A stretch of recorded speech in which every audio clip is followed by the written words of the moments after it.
Good morning, everyone, and welcome to today's hearing. Ms. Spencer and Ms. Jeffrey, I'd like to thank both of you for joining us to address the most recent misuse of taxpayer funds in the AmeriCorps program, or perhaps more accurately, the most recent misuse of taxpayer funds that we know of. Let me start by providing a little more context for those who aren't familiar with this case.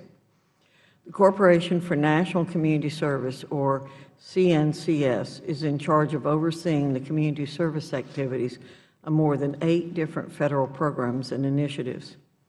For the current fiscal year, CNCS received more than $1 billion to carry out these programs, one of which is the AmeriCorps program.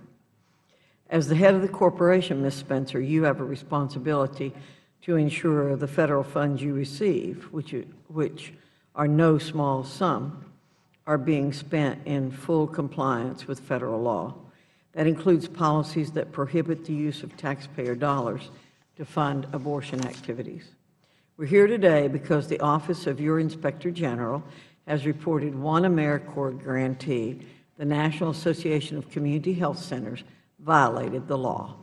As of today, this organization is still receiving taxpayer funds. More specifically, this organization, one of the largest to participate in the AmeriCorps program, allowed AmeriCorps members to engage in illegal activity by providing support services during abortion procedures. Regardless of your position on the issue of abortion, the law is the law and it must be followed.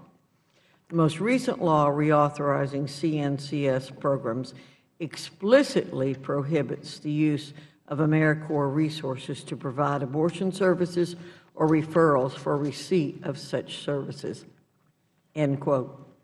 For 2 years, these illegal activities were allowed to continue completely undetected by the very agency meant to oversee these programs, in the agency you are in charge of. The investigation that began when you finally did become aware of what had happened confirmed that taxpayer funds were used to support unlawful activities, but it also revealed much more. The Inspector General also found that several AmeriCorps members were regularly tasked with conducting work performed by employees of the centers they supported. This activity is also against the law, but the grantee failed to stop or even report it. AmeriCorps members technically are to serve strictly in volunteer roles and should never perform the same tasks as employees.